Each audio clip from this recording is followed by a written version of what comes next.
It's nice to Thank see you, you. Rabbi. Thank you. A pleasure. For some reason, I don't have it saved on my phone, on my computer. No problem. No problem whatsoever. I am looking for that. Thank you so much. Ooh, perfect.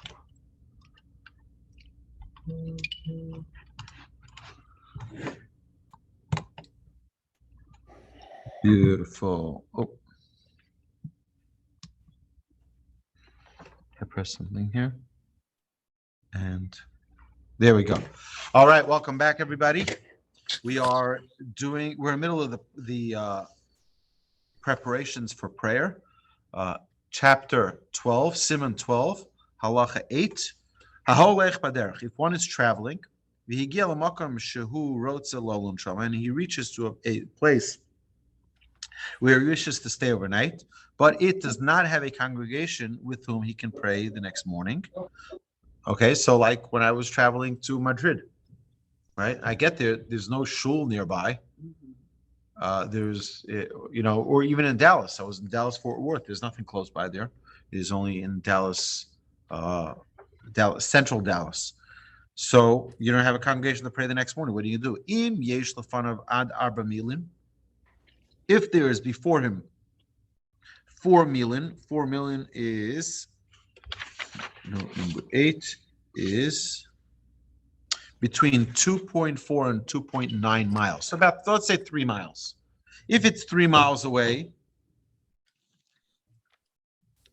Makom Shem Ispalim Batzibur, a place where the congregation prays. Im Yuchalavo Shama Ba'od Yom, if he's able to arrive there while it is still day, Shalo Yitztorach Alechas Yichidi Wilel, so that he will not need to travel alone at night. And this is referring by foot or with a horse and buggy, right?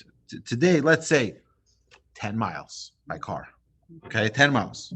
So then then he needs to travel to go there. In order to pray with the congregation. But if the distance is the opposite direction that he's going in, then he's not obligated to go that far.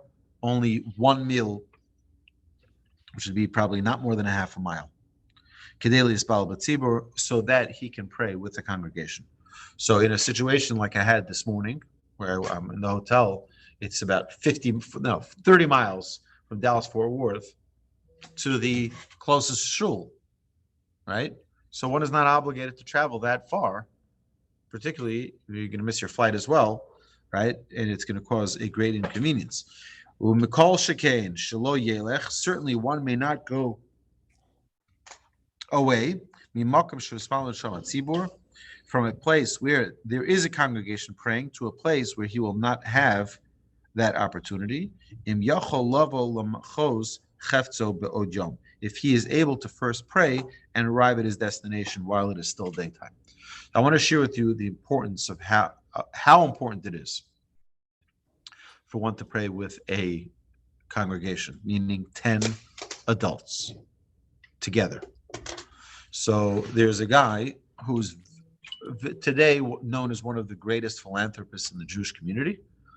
And this individual he's young. He's in his lower 40s. And he is a very, very successful business person. And he's known by all of the charity that he gives. So it's been talked about what his secret to success is. And he openly tells the following story. That he, when he was in his young 20s, made a lot of money, lost a lot of money, made a lot of money, lost a lot of money. So he went to a rabbi and asked him, what's going on? So he said, do you pray with the minyan 3 times a day, every single day?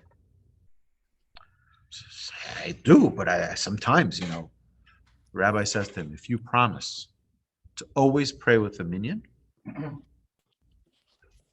you'll only see success. Only. So he now travels wherever he goes around the globe. He travels with a minyan. Takes him with him. Takes him with him. Wherever he travels, he has 2 cars, okay, that go behind him, which is people paid just to be his minyan. Oh. He's going to see a property in Vermont, no problem. These people are coming on the plane with him, or they're driving with him. Wherever he goes, they go. I like it.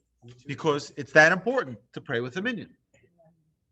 And it's not only because of business, but it's because, and it's an amazing thing that it became his love and passion to have minion available for people all day, all night. So he opened up, wherever he moves to, wherever he lives, he opens up a shul.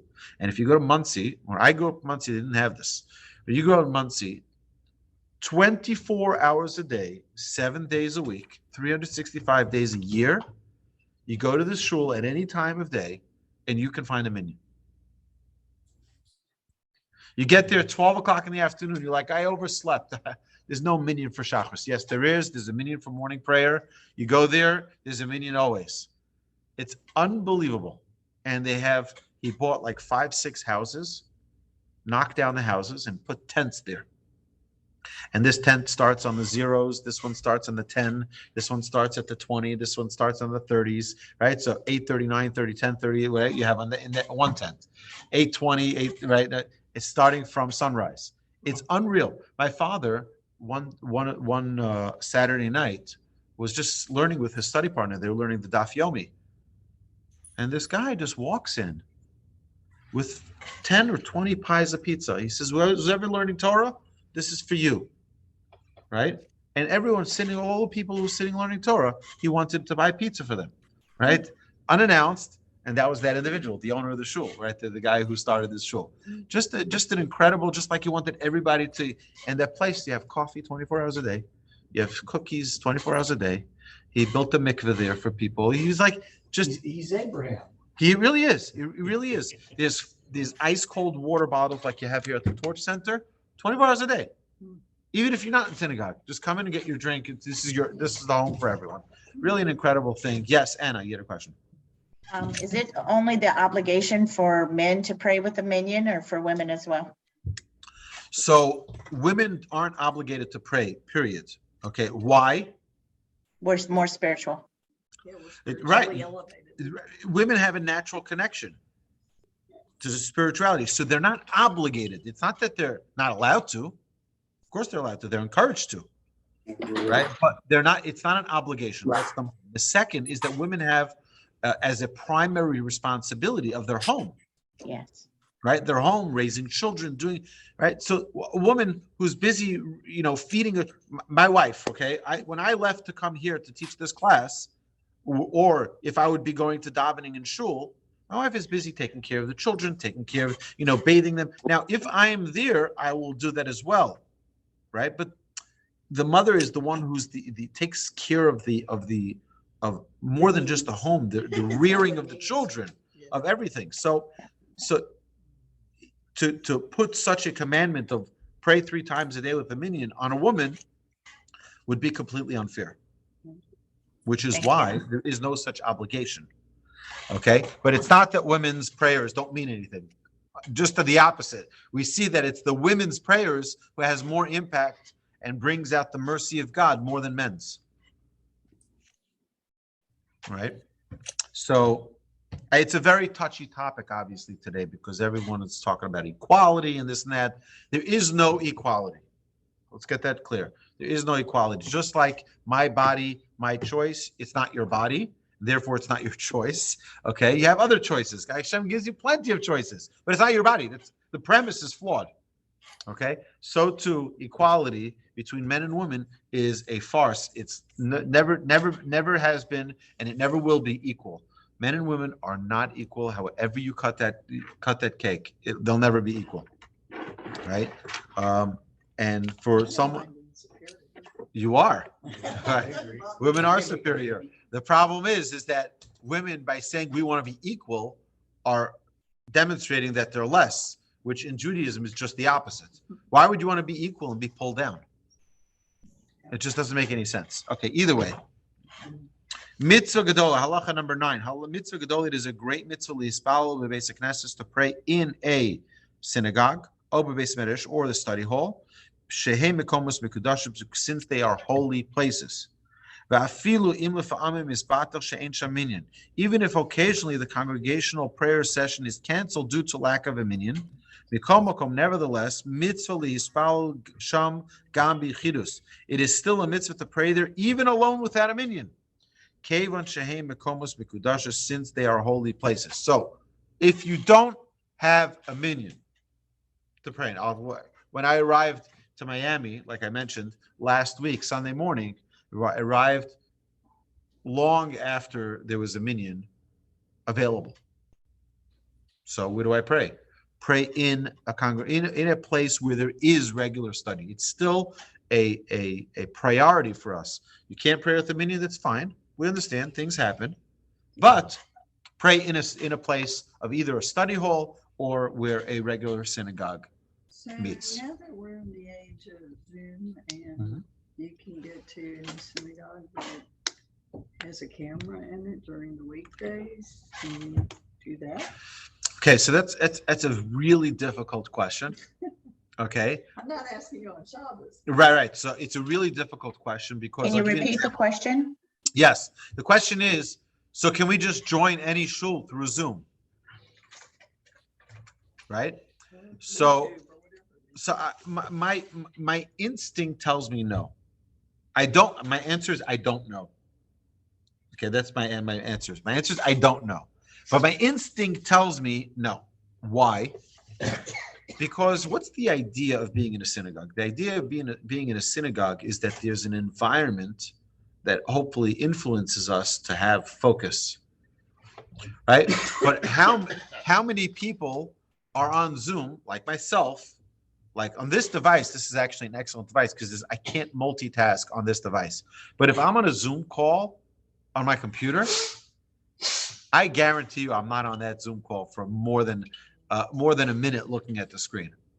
I'll be looking at something else comes up. You can close your screen.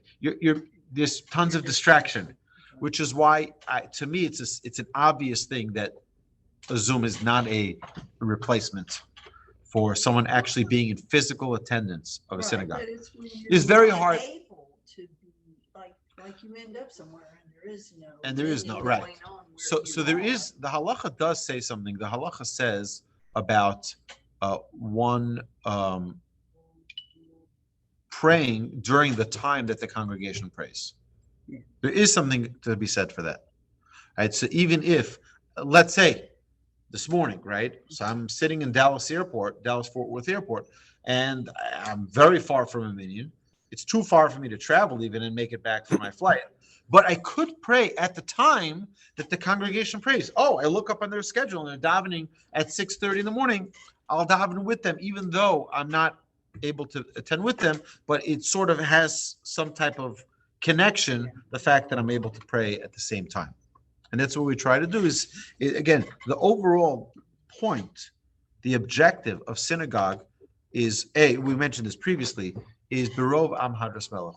The more people come and ask of the Almighty, the more honor it is for the Almighty, and the more likely we'll get a yes. So it's just to our benefit. So now if you're not able to make it there, at least pray at the same time, and your prayer, so to speak, is included in those prayers of the congregation.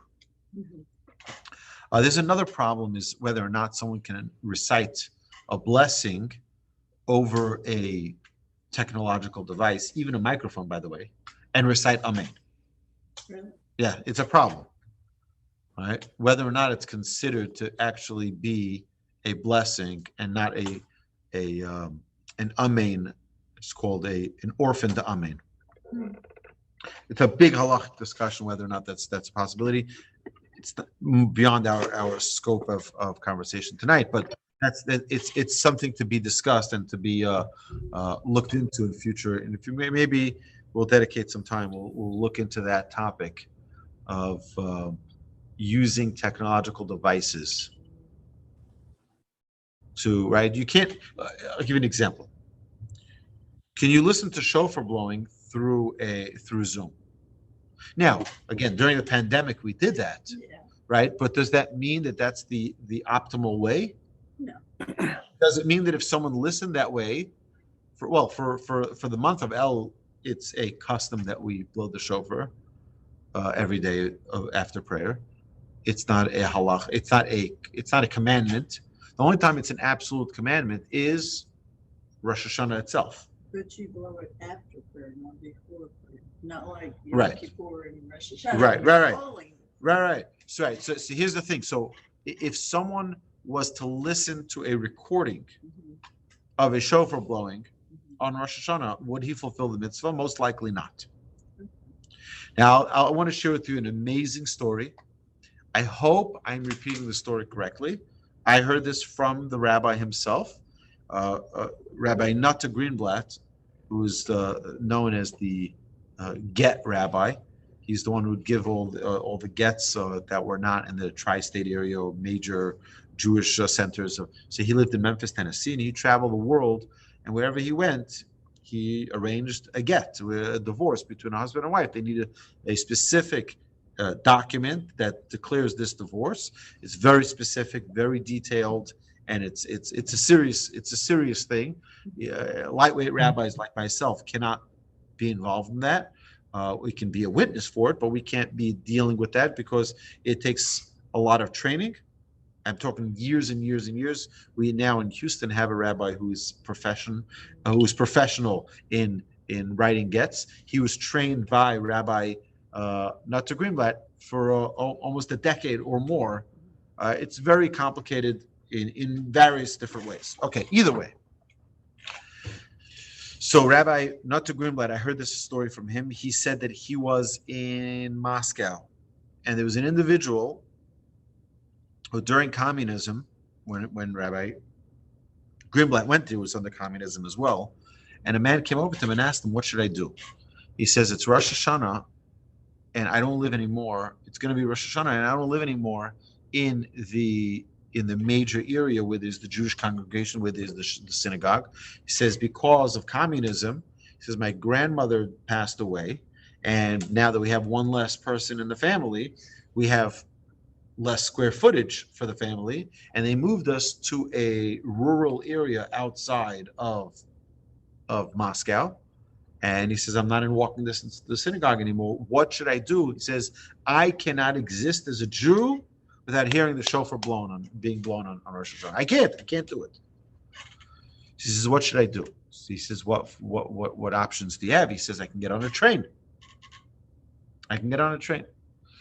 So this rabbi told him that b'diavad, which means I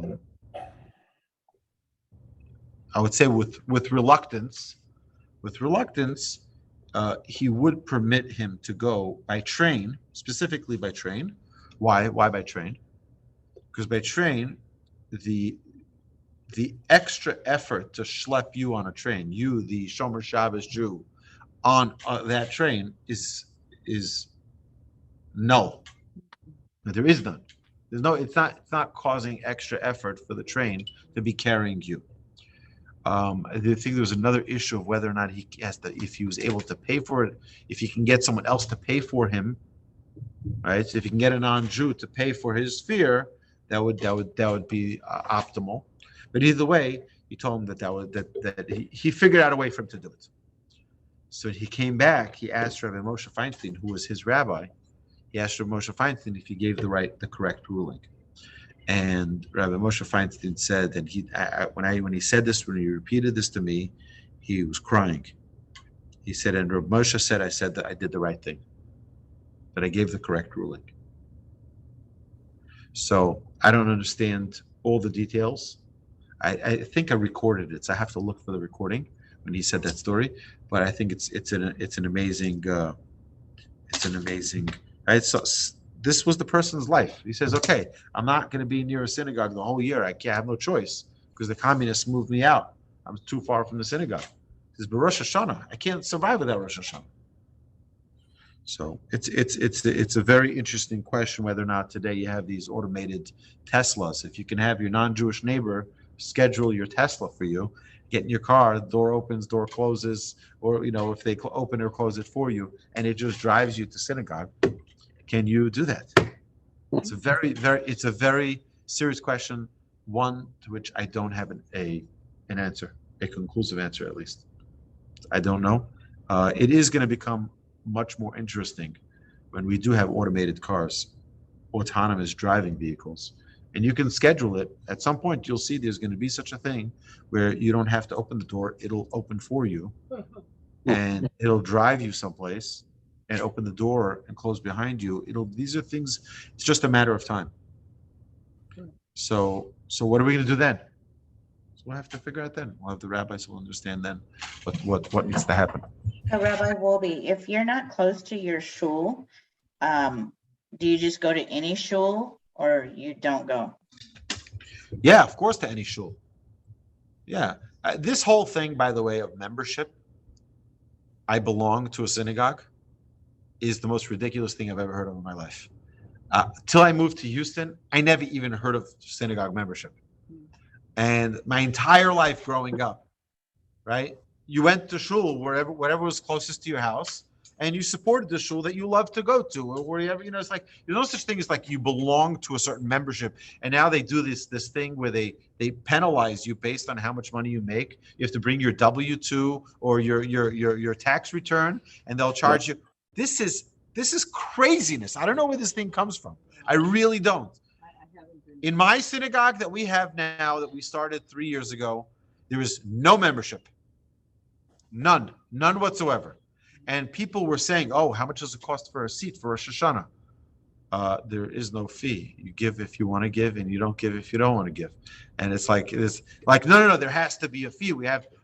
It's $82. Okay, and I'm serious. So they made it. Or just picked a random number. I think it's $82 a seat for Rosh Hashanah Yom Kippur, right? And no one's going to ever collect it. If you want to give it, you're welcome to give it. When they sell aliyahs during the year, you're welcome to buy one. That'll support the synagogue. But it's not you. I spoke in front of the HRA, the Houston Rabbinic Association, and they've asked different rabbis to speak at different when they have monthly meetings, all the rabbis. And I was very rough with the rabbis. I'm like, I don't understand what's going on over here. I said, I run a free prayer experience every single year for Rosh Hashanah. And every single year, I have people showing up who didn't register. And you know what they tell me? We're coming here because we were thrown out of the synagogue because we didn't have our tickets. Mm-hmm.